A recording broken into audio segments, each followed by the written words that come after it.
once again, good morning, everybody. My name is Hádley Gamble. I am the Chief International Anchor for IMI, and it is thrilled for me to be here at the World Government Summit and interviewing these three gentlemen. I'd like to introduce them briefly.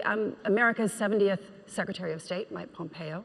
His Excellency Anwar Gargash, he's the diplomatic advisor, as you all know, to the President of UAE, and Fred Kemp, who is the CEO of the Atlantic Council. Gentlemen, welcome.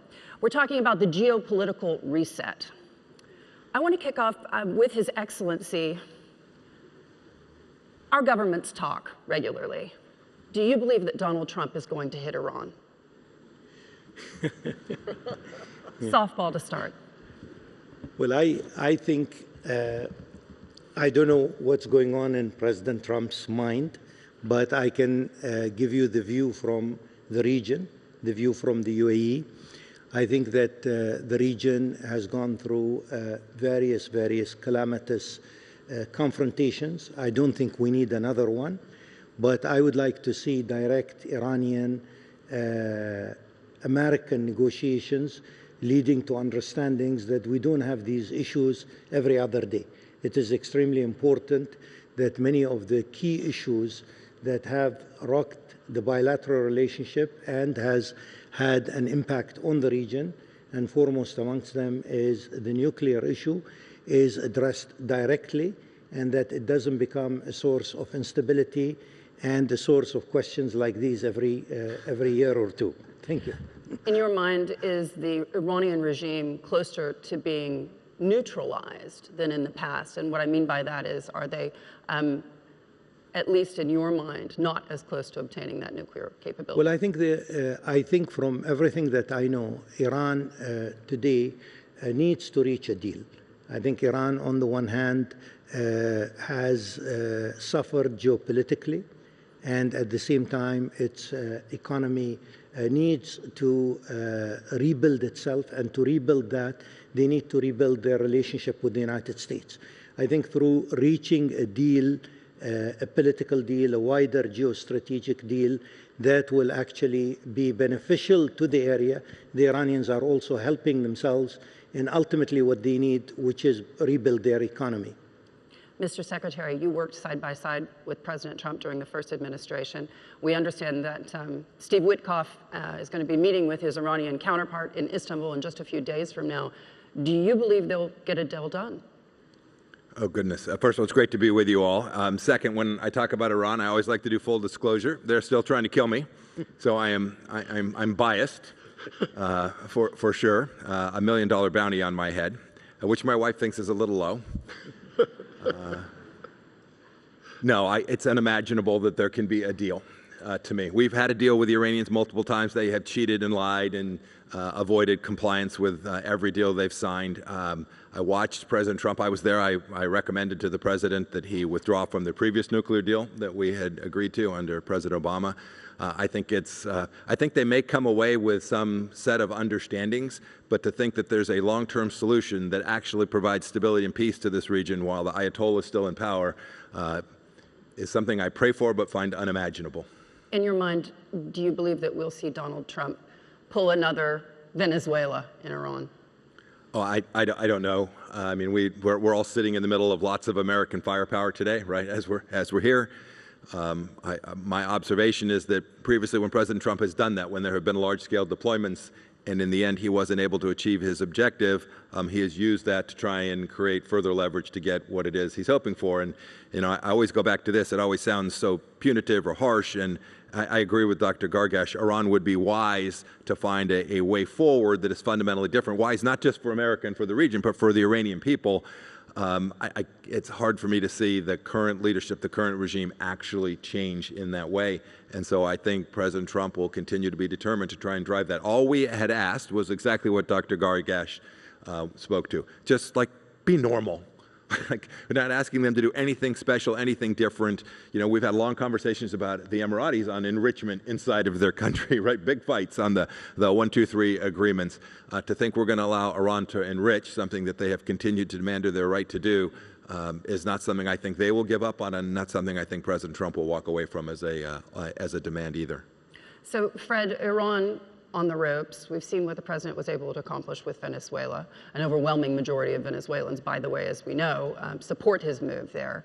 In your mind, how is this playing back at home? Because in one sense, it seems as if the president is winning, but those are in his own party. Many of them are unhappy with the way the president is dealing with the world.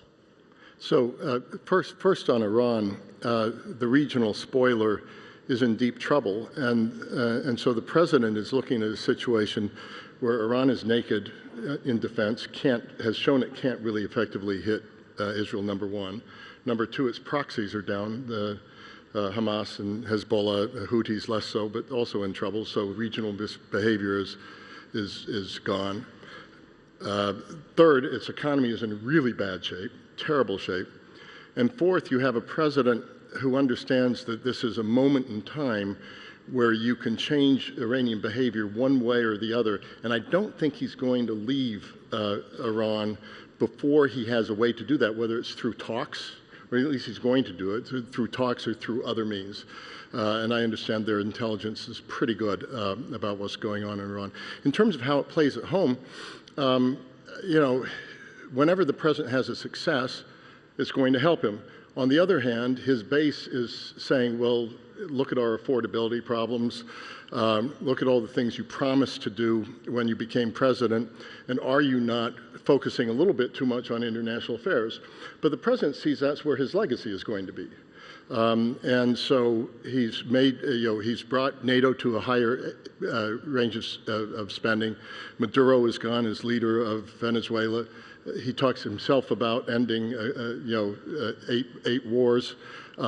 He's looking at the Nobel Peace Prize. So if you're looking at the rest of your term, inflation up or down is not going to make your legacy, while foreign affairs is probably more likely to. So I think he stays on the track. So he's looking for the Nixon moment. Even though it will make his base unhappy, and we're going into midterm elections in November, where the Republicans are more than likely to lose the House of Representatives. Beyond Iran, Your Excellency, I have to ask you specifically about what we've been seeing over the last several months on social media channels and on traditional media channels as well, right here in the region, and that is a lot of anti-UAE rhetoric. When is this country going to fight back? Well, I think we have to sort of separate the noise from the reality. I think that if you look at a lot of the anti-UAE rhetoric, it's really a potpourri of different excuses for our regional role. It is our economic success. It is our program of, of diversity, and so on and so forth. I think the main thing is as I said, to separate the noise from reality. If you go a little bit step higher than social media, you don't see so much of that there. So a lot of these are bots, etc. Let me give you just a small example here. I was reading a message that said we were getting 45,000 hate tweets every day on the Sudan issue and on our position in Sudan. And suddenly Yemen was an issue, and suddenly the Sudan bots were reduced from 45,000 to 3,000 a day. So the whole group moved on to another file. I think the UAE will actually continue to be a trailblazer in the region. I think we will pursue economic policies that are quite ambitious. We will diversify. We will continue creating a very diversified society and economy. We understand also the world today is not only multilateral but also multipolar. We will try and make it more multilateral rather than multipolar by building friendships and by building networks, etc. I think we will also continue championing the issue of peace in the region through the Abrahamic Accords and others. And we will also continue in addressing also extremism, whether it's from the Muslim Brotherhood or others. Now, if you have a program like that, ambitious and forward-looking, then expect a lot of criticism. So you either do the right thing, or you can, dig a hole and stay in your hole. So we will not dig a hole and stay in the hole. We'll do the right thing. Mr. Secretary, we've seen U.S. President Donald Trump catching a lot of flack from European leaders in the last couple of weeks at Davos. Opinions were divided. If you were at the USA House, people were extremely proud of the U.S., and I think elsewhere people were looking askance, perhaps. During the first administration, I was there at the NATO meeting when President Trump essentially said to NATO leaders, you're not spending enough, and you're in deep trouble when it comes to energy security. I was there too. You were there too. Yeah. In your mind, is this what the president's looking for, a reset with Europe that forces them to confront their own reality? I think you have to place this in context of his vision, right, for how he thinks about security and deterrence, right? He stares at the problem in Europe and says something that just annoys the hell out of the Europeans, for sure, right? He says, truth? What he says is, hey, Vladimir Putin didn't invade Europe on my watch. He invaded under President Obama. He took Crimea, and then he didn't for 4 years, and then he went back at it again when I left. And he you can say it's good luck. I've had people tell me it was, my Christian faith. But in the end, it was a deterrence model that I think worked. And he stares at Europe and says, get your act together. And not only spend more of your money on things related to security, right? We talk about 2% or 5% of GDP. That's great. But the most important thing, and Dr. Qurqash, you hit on this, the most important thing is continuing to move our economies forward. That's, in the end, how you really get peace, is to have a growing economy, and Europe has demonstrated a consistent inability to achieve that.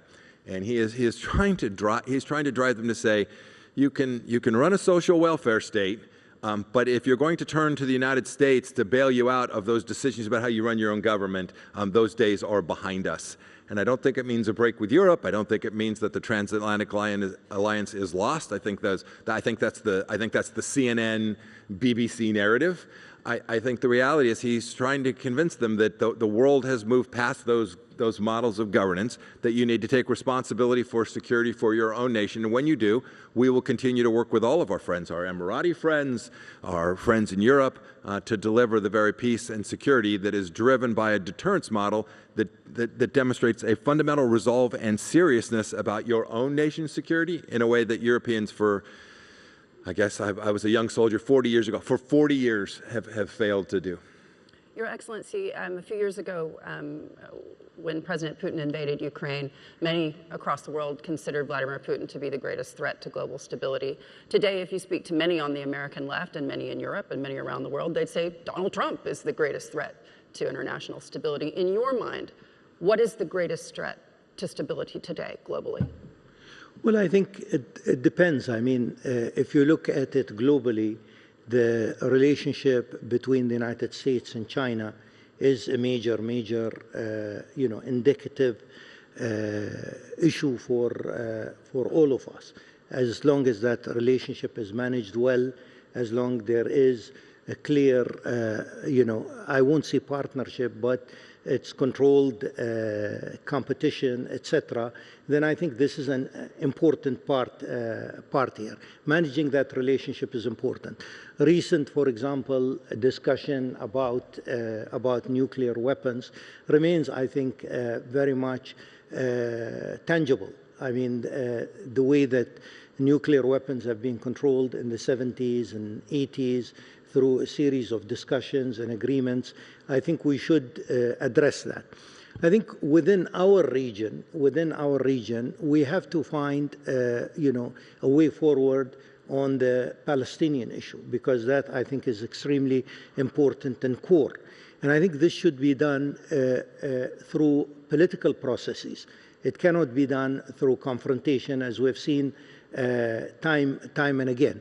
And I think also from the UAE's perspective, we have to understand also that the world is also changed. So in many ways, many countries will actually hedge their bets. Many countries will build a lot of relationships. So again, a country like the United States, which is core to many of its friends' security and many of its friends' economy, is a relationship we have to maintain. And that relationship also has to be tangible. It has to be credible. So a lot of things, I think, in the question that you asked. So I have to ask you, just a few days ago, there was a rumor circulating that the UAE would do civilian administration in Gaza. And I just wanted to ask you, is that something that's on the table and being discussed? No, well, we've come out with a refutation of that. So it's not true, but we will be very much engaged. We were the major donor, really, to humanitarian donor to Gaza during 2 years of difficult period. We put about 45% of all aid to Gaza. So we will continue. But again, we don't have what I would call a UAE agenda in Gaza. We have to work with the Palestinians. We have to work with the Egyptians, the Israelis, the Jordanians. And of course, an American leadership is key, really, for achieving a sort of, I won't say sustainable solution at this time, but moving on with the part 2 of President Trump's plan, and hopefully looking at a brighter landscape following that. Turkey's foreign minister just a few days ago told me that Turkey would consider putting boots on the ground in Gaza. Does that worry you? Well, again, in my opinion, this needs the agreement of various parties. So I would see that this is still hypothetical because, any country can come and say, I will do this or do that. But ultimately, you have to have agreement because consensus. you have to have consensus because you want those boots actually to be part of a bigger orchestra. You don't want it to be a sort of lone player. And I think this is what we need to do. We all need to work together in Gaza in order to come out from an aftermath that has been a total disaster, and recognize also that the way forward is political and the way forward is addressing Palestinian statehood and Israeli security at the same time. Mr. Secretary, I have to ask you specifically about Syria. This is an administration that seems to have put all its eggs in President al-Shara's basket. Is that a good idea? Oh, goodness. Well, he's the leader there today, and so we root for leaders to do well and to stamp out the Muslim Brotherhood and extremists and to allow Kurds and Druze and Christians and Muslims in Syria to live their lives and to be tolerant. But you've been critical. I wrote a piece. I bet what I am is distrust and verify. Right? I've known of Mr. Shar for a long time. When I was a CI director, it's no mistake, right? We had a $10 million bounty on his head. He was an al-Qaeda terrorist, and we all hope that he's going to lead Syria to a better place. It's important for the region, right, to get regional stability in Syria. And so I'm rooting for him. I'm happy to, I hope we all do our part to help him be successful at bringing a very fractured nation back together so that, I pick the number, 5 to 7 million people who were refugees from Syria can one day return to their homes. But it's a very difficult task for anyone, and someone with the history that he has, I think makes it even more complicated for him to be successful.